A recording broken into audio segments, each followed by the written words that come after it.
Hi, everybody.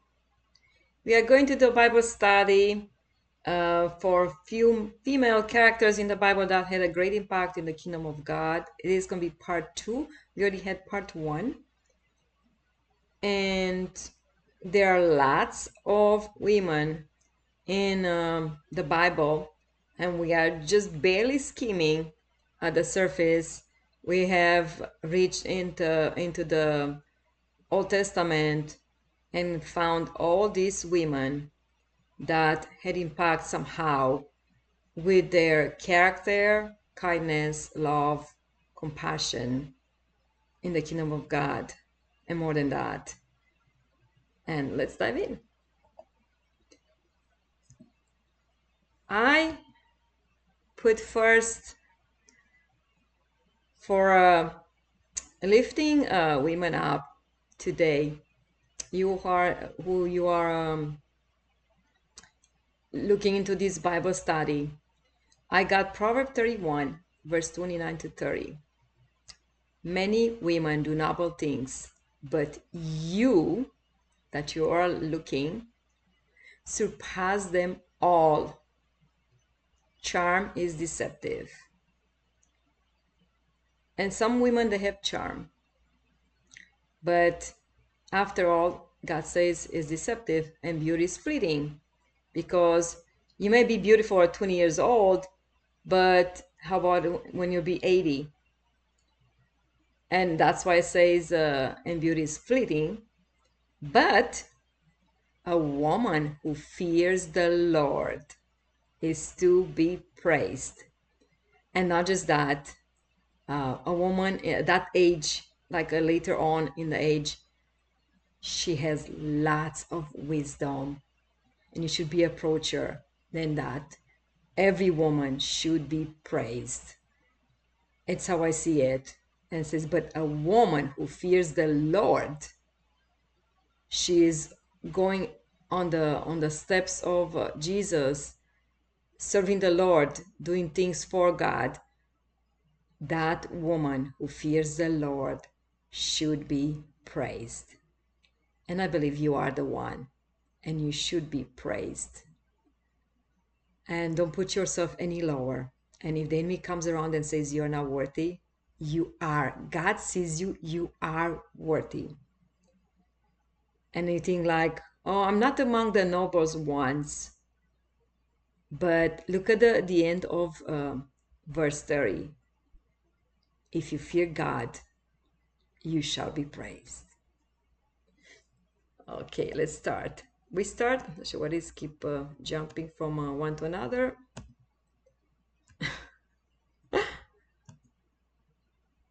Sarah.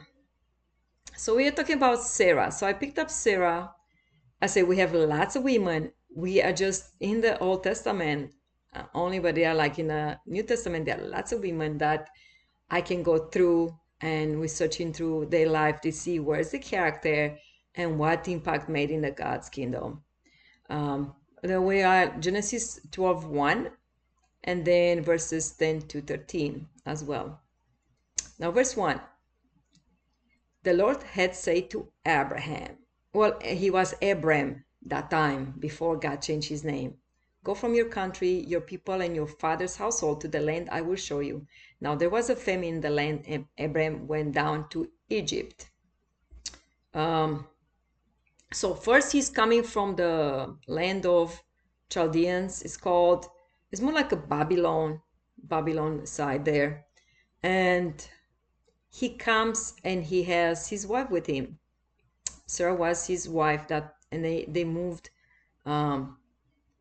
They came out where God showed them the land, but then was a famine in the land. And then he went to Egypt to live there for a while because the famine was severe.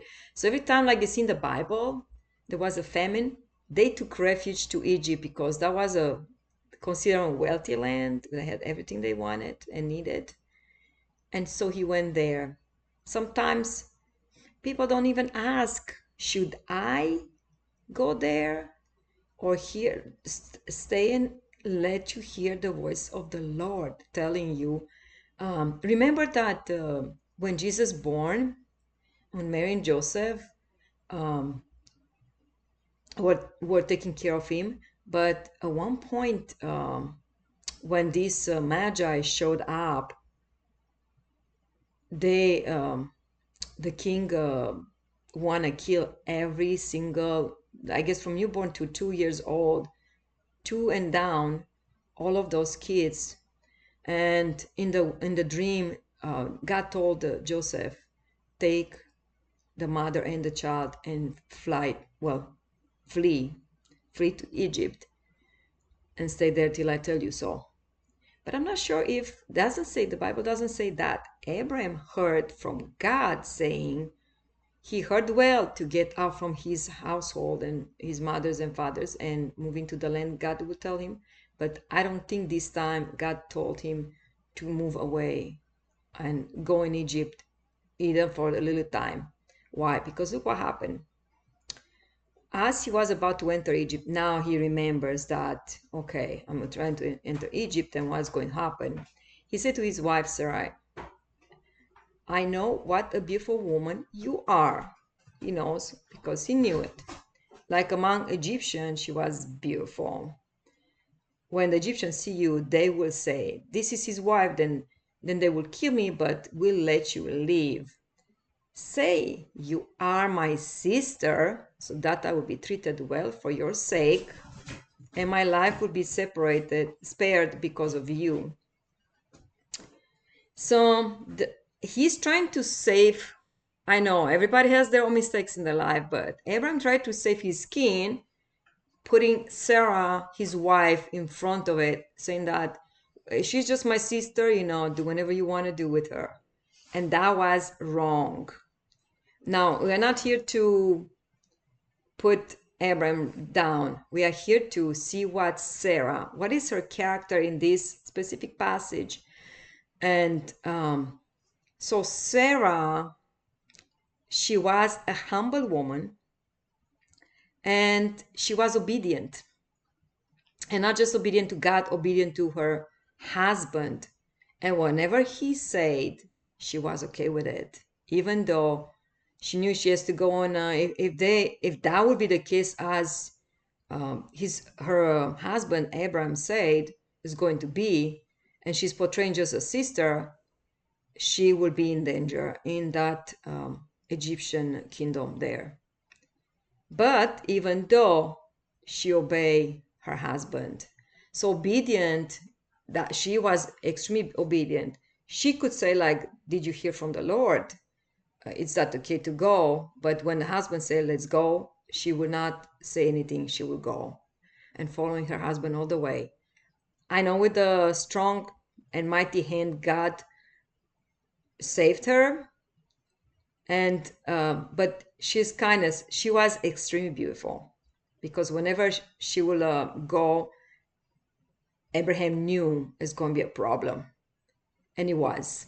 As you read later on in the Genesis 12, and later on, like much further down, you will find out that her beauty. I just put a woman over there, but I think she probably was much beautiful than that. Now she's over there; she's in the older age, and so she was beautiful.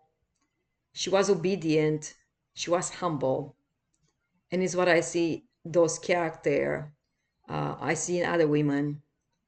So it's what we get from Sarah. So women out there, we got humbleness, obedience, and beauty. We got it from Sarah. All right, let's keep going. Rachel. Wow. We're in Genesis 29, verses 16 to 18. And about Rachel a little bit. Now, Laban had two daughters. The name of the older was Leah, and the name of the younger was Rachel. Who was Laban? Laban was the uncle of Jacob. Leah had weak eyes. So which was like, Laban was, let's go back in the family lineage. So Isaac with Rebekah, they got married. And Rebekah, she had a brother. His name was Laban. And Rebekah had Jacob and Esau. Now, Jacob goes to the land where his mother was, and he's trying to start his life. He's running from his brother Esau and trying to sort out his life.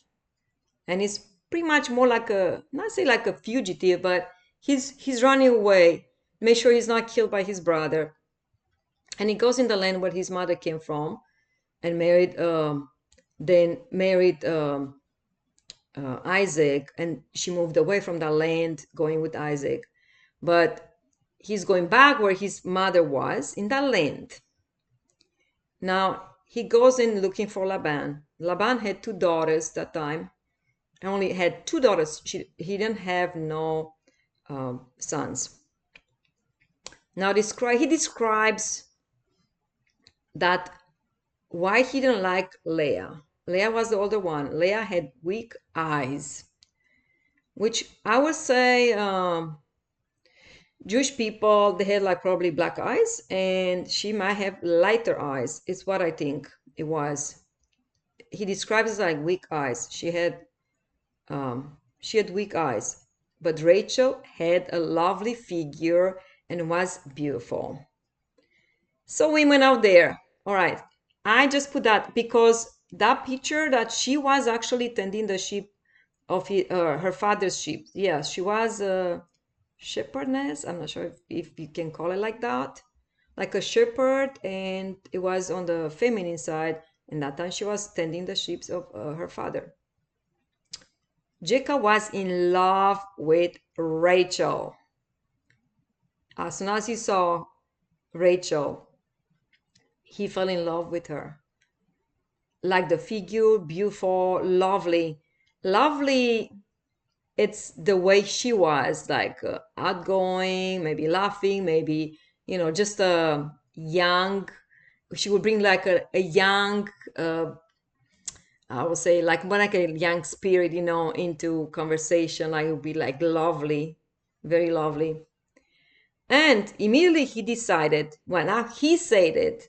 Laban didn't say anything, but he said it. I'll work for you 7 years in return for your younger daughter, Rachel. So I believe he didn't have money at that time, or didn't have money, or like he came with empty hands running away.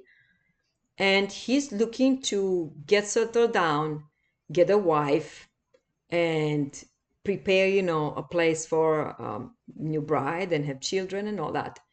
So he thought if he's going to work 7 years, he will gather enough money. Enough, I would say cattle or what I have in that time didn't have with like money would be like gold and silver was a lot, but the treasure was in their cattle. Like they have like sheep and goats and all that. So he's trying to work for Laban, his uncle, for 7 years, and after 7 years, he will get Rachel as his wife.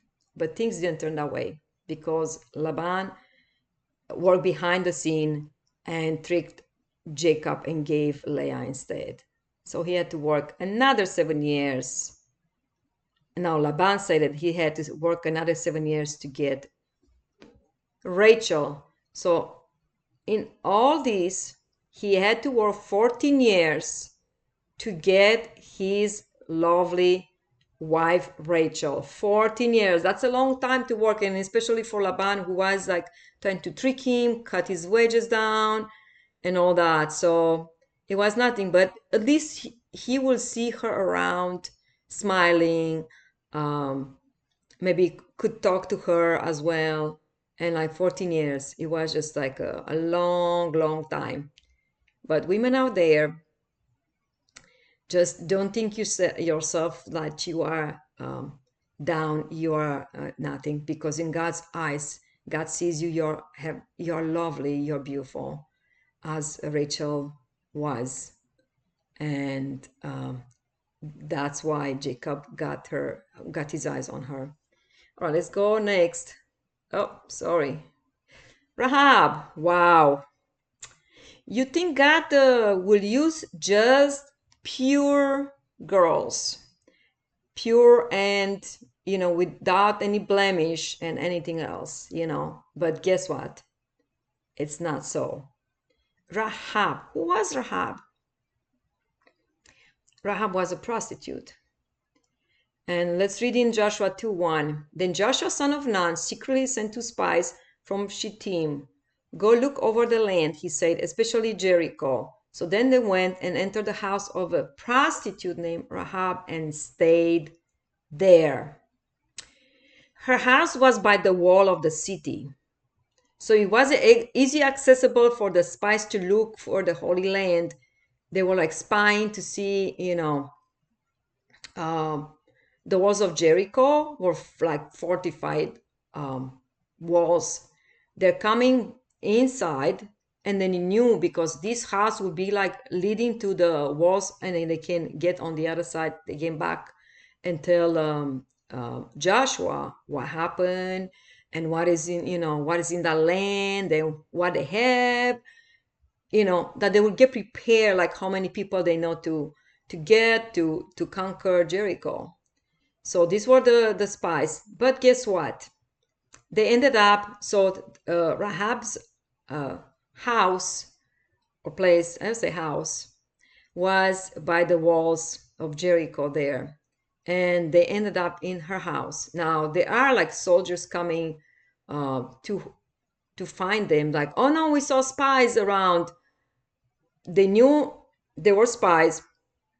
And she knew they were spies. But even though she had a heart to help, she sensed there's something more, even for her in her house.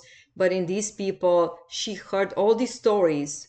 She tells them she heard all these stories how with Moses, they crossed the Red Sea, God opened the Red Sea, they crossed it. How was with Pharaoh, how God is like giving them all, like a supernatural protection.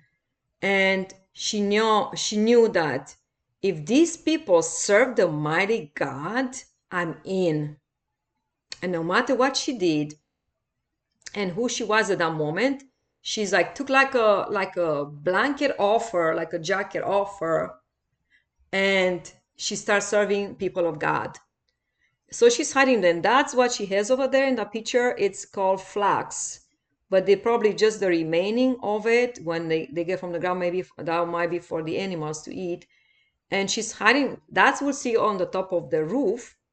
She's covering them with those flax remaining. And when the soldiers and everybody's like looking for them, like, and it comes to her house because they know that that's more accessible to the wall. And she lied. Now, that wasn't against her because she helped people of God. She want to get these two perished. She said like, I didn't see them. I don't know where they went. And maybe went that way. I'm just kidding. It's like, oh, I think they went, oh yeah, they got that way. And so they sent the soldiers to come to, instead of killing them, she rescued them, like let them kill. They got rescued by Rahab. Wow. And I don't know, it's a beautiful story. And because of that, she gets spared, herself and her house, because of course Joshua with the big army comes in and kill everybody else, but she gets spared with her house because what she did to the two ones that became spies. And not just that, something more. God put a finger on her. Not just that she got her blanket off of the prostitution, but God put a finger on her. Sorry about that. The dog saw somebody outside there. And she became Boaz's mother. She became in the lineage of Jesus. And God chose her to be in the lineage of Jesus. So sometimes I was thinking back, like she did lie, she was a prostitute, but can God erase all that? Yes. She did for a good cause, and she saved two people, and she saves herself and her house. So God, God can forgive everything.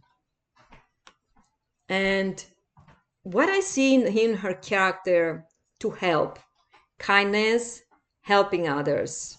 And no matter what, she could be killed as well by the soldiers, like, oh no, we found them. Now you get killed as well, and your family. She took the chance, and God repaid her back. And Boaz, who was Boaz? Woo! He was a very rich man in the land, but because God blessed her tremendously. So don't get yourself back when you see you can help somebody in this circumstance. No matter who you are, God picked you up and put you up here. All right, let's go next. Abigail. I'm not sure if you know who Abigail was. I say it's still in the Old Testament, and people don't actually know who Abigail was because it is a story, and it's a short story about her. But that's why I picked her, because she makes a big difference in her house, and that's why. Well, Abigail is in Samuel. We find her in 1 Samuel 25, verse 22 to 3. A certain man in Maon who had property there at Carmel was very wealthy. He had 1,000 goats and 3,000 sheep, which was sharing in Carmel. Sharing is when they cut all the fur out from the sheep, and then they make, they sell it, or they process, they make thread and all that. They make all kinds of things from the fur. His name was Nabal, and his wife's name was Abigail. So let's pause a little bit here. He was a wealthy man, and in that time, the families will get the girls into a rich man like that, no matter how bad they were. They make arrangement marriages like that, and it's how she became Nabal's wife. And I guess even Nabal's wife, Nabal means mean and wicked. Now let's see about Abigail. What the Bible says. She was an intelligent and beautiful woman, but her husband was surly and mean in his dealings. He was a Calebite. So he was not right, but she was an intelligent. So we take this with us and say to yourself, you are an intelligent woman. You have the wisdom of God. You're a beautiful woman, because God sees you that way. So what did she do? Now David was the king in the land. David came with his soldiers, and they were like all together were 600 soldiers. So he sent some. He heard that this man Nabal was shearing his sheep and uh, in a specific place. And when they do that, they get lots of people to help because he was wealthy. He paid people to come and help and do that. And then they prepare like a feast after that. So they eat and drink. So he knew it was lots of food.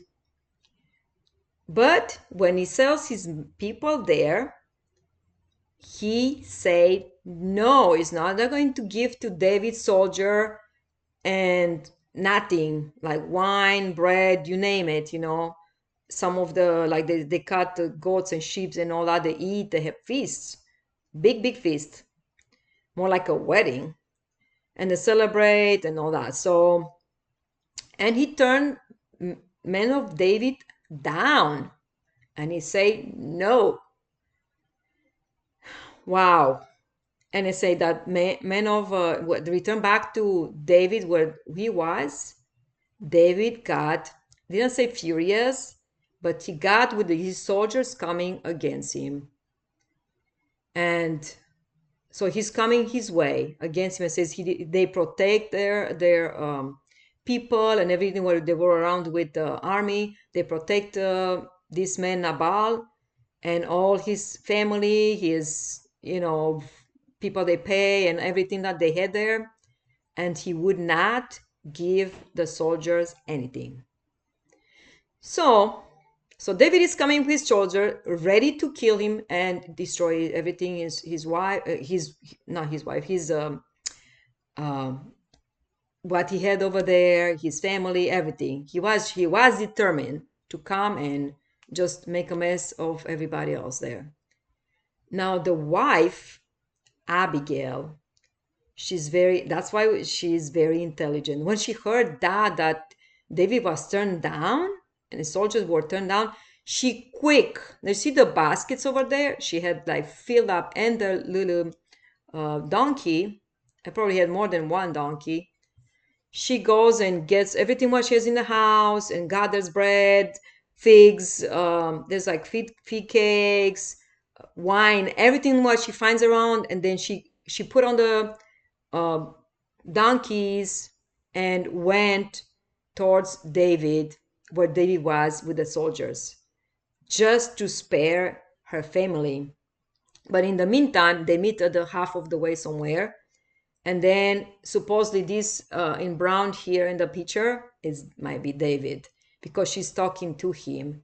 And it says, she is on her knees. People, she is intelligent, humble, beautiful. And even like David noticed that she's beautiful. And she's talking on behalf of her house and her husband. And it says that Nabal is a wicked person and he did wrong that turned the soldiers away.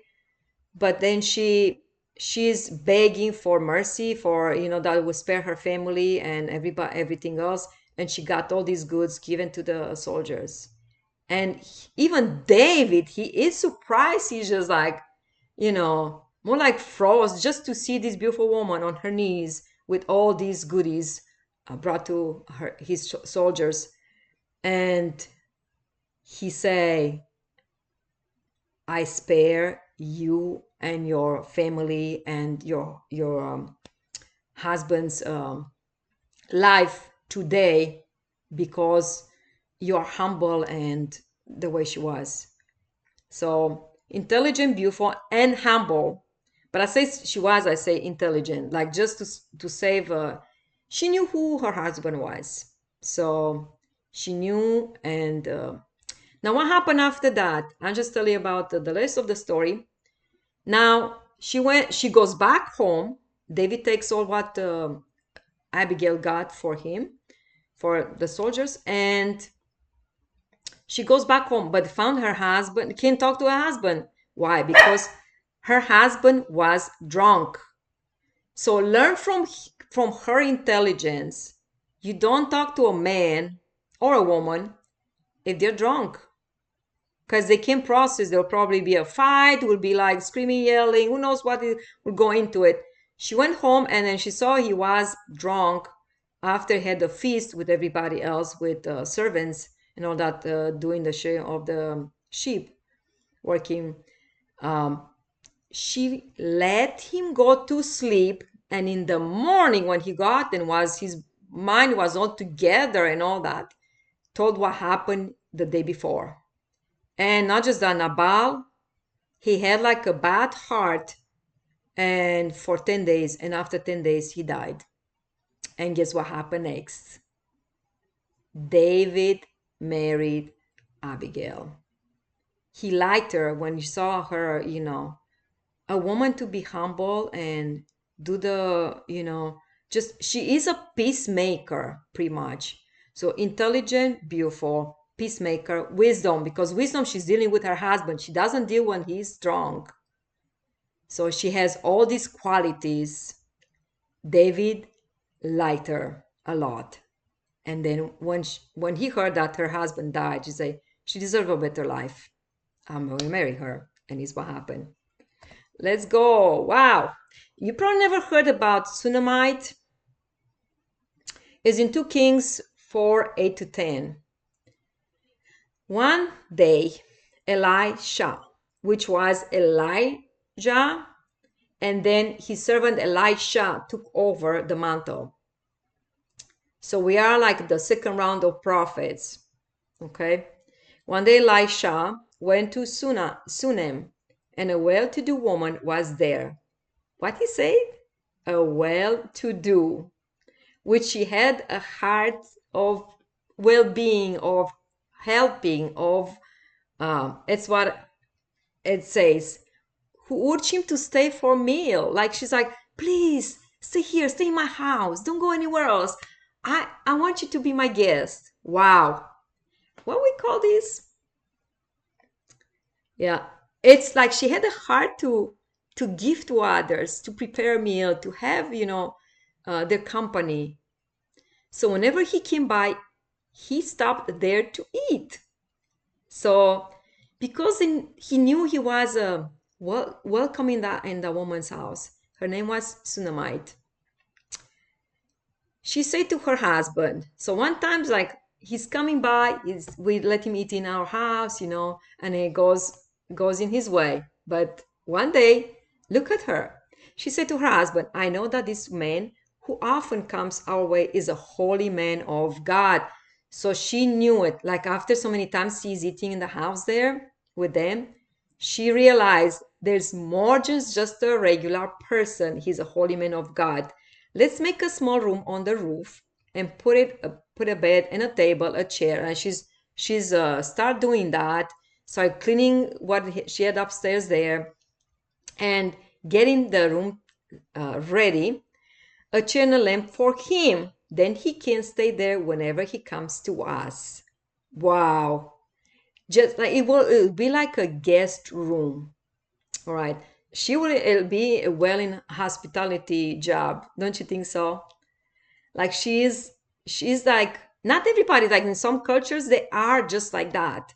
Some people they have to learn that, but she had it inside her. So hospitality, it's her strength and quality in this specific one. Now what happened? And he's coming like Elisha comes so often and comes past there, and now he sees he has a room. Wow, he has food and sleep. We say bed and breakfast in here right now. So he has everything then, and he says like one day like, what should I do for you, Sunamite, that you're doing so much for me? What should I do for you? And I think like we are kind of old and we don't have children. I would like to have a son, I would like to have, and he said, next year, this time you will hold the baby. And it's like, oh, don't do that to me. I'm old and we're like so many years. And but things happen. She does have a son and holds exactly how, because he's a prophet, Elisha said, she's holding the baby. The baby grew up a little bit and something happened. Baby died. I'm not sure, it doesn't say exactly how old was, but grew a little bit. He was still a child. And not just that, they sent, it says, don't touch the child, just send for Elisha. And as soon as he hears, he heard the message, he comes immediately. And through from the power of God, the child gets through Elisha, God, God restore his life. He coming, the breath comes back to him and give it to his mom. So she knew from the beginning there's something with this man. I need to help him because what happened? She's helping him, but in return, God is helping her. It's how it goes. Sometimes you don't know you're like inviting people over, and then you don't know like why I always have so much food in my house. I always said why? Because you give. You give. Whoever steps into your house, you give to others, no matter who they are. They're coming into your house are just probably just visitors, just I don't know, just to say hi, just passing by, and you put them on the table. You put food on the table. God will overwhelm you with so much food, and you don't know why. Why all of a sudden here like your fridge is always filled up? Because God's blessing you give, God gives you in return much more than you can ever think of, and you don't know where it's coming from. But God gives you health and like strength for work and good job, and you always have. So that's her quality. So we have quality from these women as well. We have lots of quality to serve others. We'll see all these. That's why I want to touch this specific one, because she prosper because she gives. And not just that, God didn't forget about her son, not just give her a son, but gave back her son to her. So to revive somebody, yes, has to be God's hands. Wow. I hope you enjoy it as much as I enjoy it. We have those qualities, ladies. We do. We do have those qualities in us. They are inside of us, ready to explode and come out. And again, don't put yourself down. God has more for you. Just wait to see. Just do God's will. Be fearful of God, and God will bless you tremendously. All right. Okay. Till next time, I say goodbye. Goodbye now.